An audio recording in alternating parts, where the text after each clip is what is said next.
तक घोटाले इस देश में हुए, और घोटालों के अलावा अगर कोई समाचार छपता था,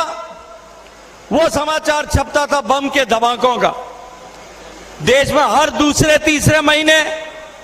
कहीं ना कहीं बड़ी आतंकवादी घटना होती थी। आज आप अगर उनको एक श्रृंखला में देखने की कोशिश करें, आतंकवादी धमाके या तो हमारी आस्था पर चोट करने के लिए होते थे और या हमारी अर्थव्यवस्था पर चोट करने के लिए होते थे। याद करिए, आपके पड़ोस में जम्मू के रघुनाथ मंदिर में हमला हुआ, गुजरात के गांधीनगर के अक्षर मंदिर पर आतंकवादी हमला हुआ, तमिलनाडु के देवी मंदिर में आतंकवादी हमला हुआ, जयपुर के हनुमान जी के मंदिर में आतंकवादी हमला हुआ। इस तरह से हमारी आस्था पर चोट डालने का काम आतंकवादी कर रहे थे ताकि हम मानसिक रूप से कमजोर हो जाएं, हमारी श्रद्धा के केंद्रों को नष्ट करके उन पर हमला करके हमें कमजोर करने का प्रयास किया जा रहा था। और दूसरी तरफ भारत की अर्थव्यवस्था जिन नगरों से संचालित होती है, भारत की आर्थिक राजधानी मुंबई, याद करिए वो अब्दुल कसाब का हमला, नाव में बैठकर के आतंकवादी आए थे और देश की आर्थिक राजधानी मुंबई का तहस नहस कर रहे थे, कत्लेआम कर रहे थे, और देश का गृह मंत्री जो है वो कपड़े बदलने का काम कर रहा। याद करिए, उसी श्रृंखला में पुणे का जर्मन बेकरी कांड, हैदराबाद का बम हमला, बेंगलुरु का बम धमाका, और उसके साथ साथ में चेन्नई में, दिल्ली में, जयपुर में श्रृंखलाबद्ध रूप से देश की आर्थिक अर्थव्यवस्था के केंद्रों को निशाना बनाया जा रहा था। इसके अलावा अगर कोई समाचार छपते थे तो वह पाकिस्तान की सेनाओं के द्वारा हमारे सैनिकों के सिर काट करके ले जाने के समाचार छपते थे। देश की जनता इस बात से दुखी और पीड़ित थी और उनको लगता था कि ये जो हुक्मरान देश में बैठे हैं यही देश को बर्बाद करने के लिए चले। तब देश की जनता ने एक भरोसा करके, एक बड़े विश्वास के साथ में नरेंद्र मोदी जी को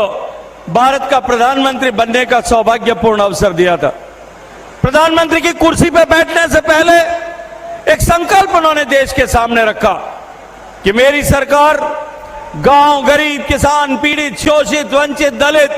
इन सब के जीवन के लिए परिवर्तन लाने के लिए काम करेगी। मेरी सरकार इस देश को सक्षम और समर्थ बनाने के लिए काम करेगी। मेरी सरकार देश को सुरक्षित करने के लिए काम करेगी। आज 10 साल बीतने के बाद में अगर हम पीछे घूम करके देखें, एक तरफ माननीय मोदी जी की सरकार में जो योजनाएं बनी, उन योजनाओं के चलते हुए जहां 4 करोड़ गरीबों को घर मिला, करोड़ों गरीबों के घर तक बिजली पहुंची, 11 करोड़ माताओं बहनों को गैस का चूल्हा मिला, 12 करोड़ से ज्यादा शौचालय बनाए गए, 14.5 करोड़ से ज्यादा पानी के कनेक्शन दिए गए। आज 14.5 करोड़ घरों तक पीने का पानी पहुंचा है। देश के 45 करोड़ घरों तक बैंक का खाता पहुंचा, 60 करोड़ गरीबों को आयुष्मान भारत का कार्ड मिला, 80 करोड़ जरूरतमंद लोगों को राशन मिला, और देश के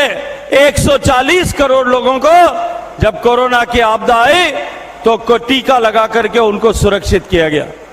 एक तरफ देश के गरीब के जीवन में परिवर्तन लाने के लिए जो योजनाएं प्रारंभ की गई, उनका प्रभाव आपने देखा कि आजादी के बाद से लेकर के इस देश में अनेक बार इस बात का नारा देकर के कि गरीबी हटानी है, अनेक बार इस बात का नारा देकर के सत्ता के सिंहासन प्राप्त किए गए। लेकिन गरीबी हटने के बजाय वो राम कथा में जो सुरसा राक्षसी का वर्णन आता है, उस सुरसा के मुख की तरह गरीबी निरंतर बढ़ती जा रही थी। मोदी जी प्रधानमंत्री बने तब देश में 29% लोग गरीबी की रेखा का नीचे जीवन यापन करने को मजबूर थे। माननीय प्रधानमंत्री जी की योजनाओं के चलते हुए पहली बार इस देश में एक युगांतरकारी परिवर्तन हुआ। गरीब को इस बात का भरोसा हुआ, गरीब को इस बात का विश्वास हुआ कि पहली बार कोई सरकार आई है जो हमारे जीवन में परिवर्तन लाने के लिए हमारे लिए सोचते हुए काम कर रही है। और आज मैं गर्व के साथ में कह सकता हूं कि उन योजनाओं के फलस्वरूप आज देश में 25 करोड़ लोग गरीबी की रेखा से बाहर निकल पाए। देश में गरीबी का प्रतिशत, बिलो पॉवर्टी लाइन का प्रतिशत जो 29% होता था वो घट करके आज 11.5% तक पहुंच गया।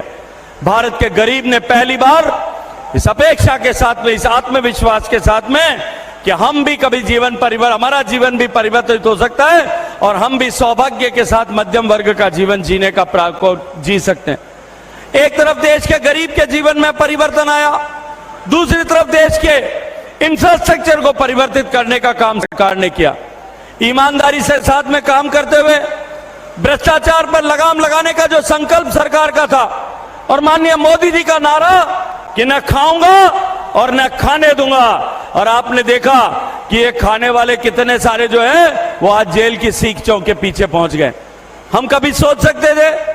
कि देश की सरकारों के, राज्य सरकारों के मुख्यमंत्री इस तरह से भ्रष्टाचार के केसेस में जेल जाएंगे? ये जो आपकी पंजाब में सरकार है, ये झाड़ू वाली पार्टी है, इस पार्टी के मुखिया,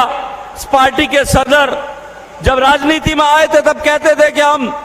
भ्रष्टाचार के विरोध में संघर्ष करके आए हैं, और आप देखिए कि आज उनकी पार्टी के मंत्री, सबसे बड़े मंत्री 2 साल से जेल में, उप मुख्यमंत्री 1 साल से जेल में, और खुद मुख्यमंत्री जी जो है वो 15 दिन की छुट्टी लेकर के अभी चुनाव के बीच में आए। देश में भ्रष्टाचार पर लगाम लगाते हुए ईमानदारी से जब सरकार ने काम किया, उसका परिणाम हुआ कि आज जिस तरह से कड़े और बड़े फैसले लिए गए, देश की अर्थव्यवस्था में परिवर्तन हुआ। भारत की अर्थव्यवस्था जो 2014 में दुनिया के आर्थिक जगत के विशेषज्ञों ने जिसको 5वें नंबर 10वें नंबर की अर्थव्यवस्था होते हुए भी दुनिया की सबसे फ्रेजाइल 5 इकोनॉमीज में रखा था, दुनिया की सबसे कमजोर अर्थव्यवस्थाएं जो कभी भी भरभरा कर गिर सकती है, टर्की उसमें था, इंडोनेशिया उसमें था, साउथ अफ्रीका था, ब्राजील था, और उसके साथ में उस फ्रेजाइल 5 इकोनॉमीज में भारत की अर्थव्यवस्था को रखा गया था। मित्रों, 5-10 साल में माननीय मोदी जी की सरकार ने जिस तरह से ईमानदारी से काम किया, देश के हित में फैसले किए, आज उसका परिणाम है कि जिस इंग्लैंड ने हमको 200 साल तक गुलाम बना करके रखा, आज उस इंग्लैंड को पछाड़ करके भारत की अर्थव्यवस्था 5वें नंबर की अर्थव्यवस्था बन गई है, और अब हम मोदी जी के नेतृत्व में दुनिया की तीसरी बड़ी अर्थव्यवस्था बनने की तरफ आगे जा रहे हैं। मुझे एक दिन किसी पत्रकार ने पूछा कि 5वीं और 10वीं और तीसरी होगी तो क्या फर्क पड़ेगा? मैंने उनसे कहा कि देश की अर्थव्यवस्था जब बढ़ती है और सरकार ईमानदारी से देश में परिवर्तन के लिए काम करती है तो देश के लोगों के जीवन में परिवर्तन आता है। जब मोदी जी की सरकार बनी तो देश की सरकार का 1 महीने का टैक्स कलेक्शन लगभग 38,000 करोड़ रुपए होता था। जब मोदी जी की सरकार के बनने के बाद जब जीएसटी का कानून लेकर के आए थे, देश में सारे कानून समाप्त करके, सारी तरह के टैक्स समाप्त करके पूरे देश के लिए एक देश एक टैक्स संरचना खड़ी की गई थी। उस समय में 1 महीने में 68,000 करोड़ रुपया देश की सरकार के पास में आता था। और अगर मैं पिछले महीने का आंकड़ा देखूं,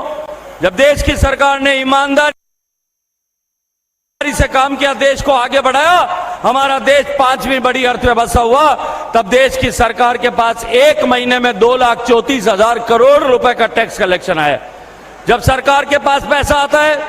तो सरकार सड़कें बनाती है, नए हाईवे बनते हैं, प्रधानमंत्री ग्राम सड़क योजना बनती है, नए रेलवे स्टेशन बनते हैं, नई रेल लाइनें बनती है, नए हवाई अड्डे बनते हैं, नए